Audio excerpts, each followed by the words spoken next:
So that was a story. Now we can jump into the Torah points unless someone else wants to share something. Davita's Harp by Chaim Potak. Quote, my mother came from a small town in Poland. My father from a small town in Maine. My mother was a non-believing Jew. My father a non-believing Christian. Davita's Harp.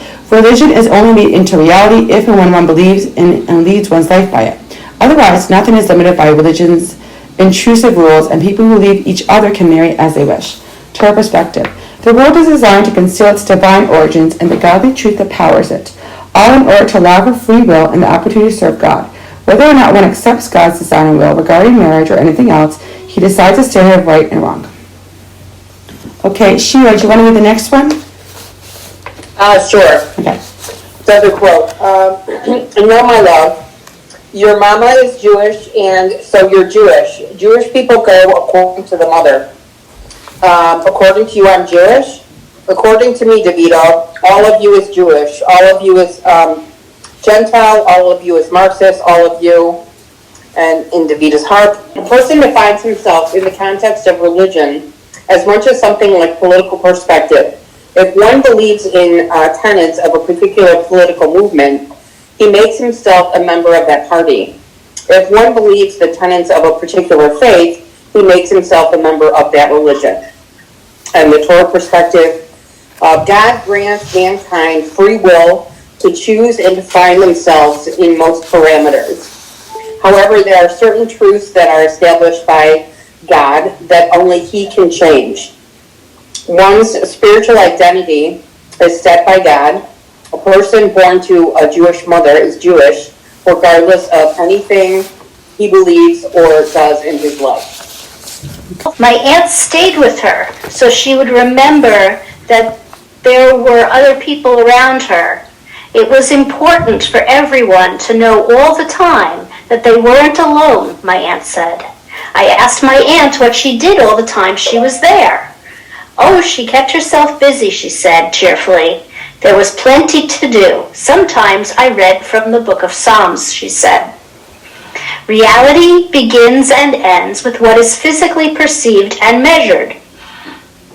A person who is no longer has the social and emotional capacity to appreciate human interaction does not need visitors. Only someone with the antiquated perspective associated with religion would engage in such meaningless endeavors.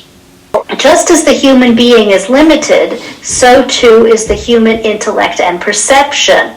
Therefore, even if someone is unable to connect with others in a revealed manner, there is still a possibility that even a stronger one than usual to connect on the spiritual level. Psalms are especially powerful in opening such gates and causing healing. I asked my mother what the word religious meant. She said it came from an old word that meant to bind, to tie. Religious people feel bound to their ideas, she said. Religion is the opiate of the masses and blinds people to reality, allowing them to insulate themselves in a cocoon of mindless faith. The Torah perspective is the Hebrew word for religion is linguistically related to the Hebrew word for practice, intimating that the point of religion is practical expression of God's will to make the world a better place.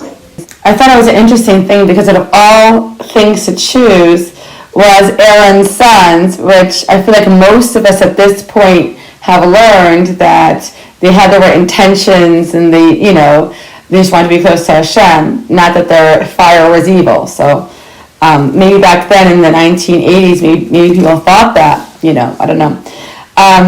Okay, 2 nights ago I dreamt my father came into my room and kissed me. Do you ever have dreams like that about your mother? The perceived afterlife and any connections attributed to it are really the product of psychological and emotional needs. This is a Torah perspective. The godly soul is literally a part of God and is therefore infinite and eternal. Furthermore, because one's essential identity is that of the godly soul, connections created in the physical realm continue and become experienced even after physical passing. Idea that I go to Vienna. But why did your father let you go? He was ashamed to have me in the house. I stared at her. They hurt me really badly, Alana. Religious people can blame women even for violence committed against them, just for the sake of maintaining the family's honor. And the Torah is clear in equating rape with murder and explicitly prohibits punishing its victim. The fact that some observant people and even some religious societies fail to uphold the standard is their shortcoming, not that of God or Torah.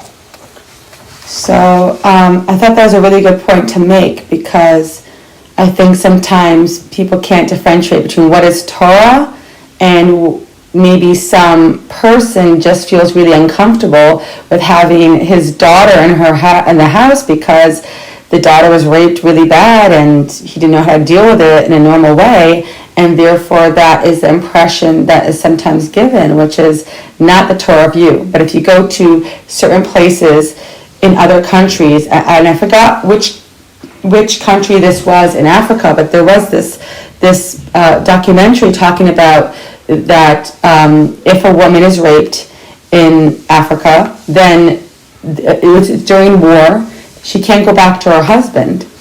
So, but of course in Judaism, this is not the case. And we see from the earliest example of Dinah. When Dinah was raped, the family surrounded her and was supportive of her and fought to get her back. And that's really the best way. Religion is a dangerous fraud, Alana, and an illusion. It prevents people from seeing the truth and expressing their discontent. And sometimes it inflames the heart so that people follow horrible ideas like fascism. Religion is dangerous because it is perceived and accepted as divine, even though it is man-made, allowing for its creators and influencers to lead the masses astray and use them for their personal benefit. The Torah perspective is God's existence and singularity, his creating the universe, and the divine origin of Torah are logical conclusions that do not rely on canonical evidence. Religion can, in fact, cause damage, but only when people are believed more than God. Second to last one on the page. Okay, he seemed to grow easily embarrassed in my presence. I had the feeling he had seen so long without a woman in his family that the presence of me and my mother was now often overwhelming to him. Religion, especially its extreme manifestations, dangerously suppresses human intimacy, eventually causing men to lose control of their desires and even violate women in pursuit of forbidden fruit.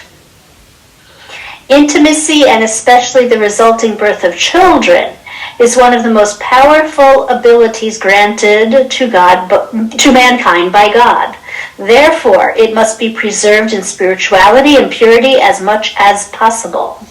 So if you don't remember this part of the book, it was almost like the guy was looking at this preteen, and I'm like, that's not, I can't, should we all hear that, like, religious Jews, because they're not with girls until they're at a certain age, or if they must just be like these wild people, and so yeah, I thought that was a good quote to use to at least put a little perspective. A woman is not required to pray, she said. What do you mean? All around us, women were praying. A woman may pray if she wishes, but she is not required to pray. That's the law. Ask your father. I don't wish to pray. I prefer to read the Bible instead. Religion doesn't value the spirituality of women, not requiring them to pray. In essence, not caring whether or not they take the time and make the effort to converse with God. The Torah perspective, Jewish law requires women to pray fundamentally on par with men. Not only are women's prayers valued by God, but the Torah indicates that women are holier than men and are able to effectuate a greater response from God than men. His face was flushed. He seemed in a state of astonished disbelief over having accomplished it all so successfully and being forever done with his childhood. I looked at him as he stood surrounded by his classmates and felt for the first time the gnawing touch of envy. Nothing like that for me when I'd leave my childhood. All I had to look forward to was menstruating every month, bleeding and sanitary napkins and discomfort. Religion values men more than women and therefore celebrates life cycle events for them more than for women. Just as a boy's transition from childhood to adulthood is marked as a bar mitzvah, a girl's transition is enjoyed as a bat mitzvah. The community gathers and celebrates in either case, with the only distinction being based on the different spiritual roles assigned to men and women. How proud I could have made my family, and it was mine, really mine, and it had been stolen from me for a reason I could not control. I was a girl. What else would they steal from me in the coming years? I would accomplish something, and they would tell me I couldn't have it because I was a girl. I had made this community my home, and now I felt betrayed by it. The author's perspective. Religion doesn't value the spirituality and abilities of women just because of their gender. The Torah perspective. Men and women are created differently and are given different roles that are designed to complement each other. The ultimate goal for a man is not at all an accomplishment for women and vice versa. Furthermore, women are actually of a higher spiritual level and are more devoted to connecting to God. So I wish that little girl would have known that. And okay, so anyone have anything else to share? Otherwise, I think we went through the book. No, I just think that's very good to bring up when it says men and women are treated differently, Yeah. and are given different roles, divided or designed, to complement each other and whatnot, and that women are on a higher spiritual level. I mean, I think it's very good. That was, obviously indicated a couple times here. Yeah. And I truly agree with that, you know what I mean? And I think it's a very, very good point to underline. Yeah, and I feel that people think differently might be in a lower way, but it really isn't. There's so many times, and if we even just look in the Torah, we can see how much Sarah listened to her voice, Rivka, and how she, took Yaakov and showed him where to go. And we see Rachel and Leah. I mean, these are the major. Right. A lot of times, we don't really see what's going on behind the scenes, but there's something very beautiful about being a Jewish woman. And that no one should feel that they're, not special and not worthy. So, yeah, just thought I'd throw that out there. So thank you guys all for coming. You always make it so special, all of you.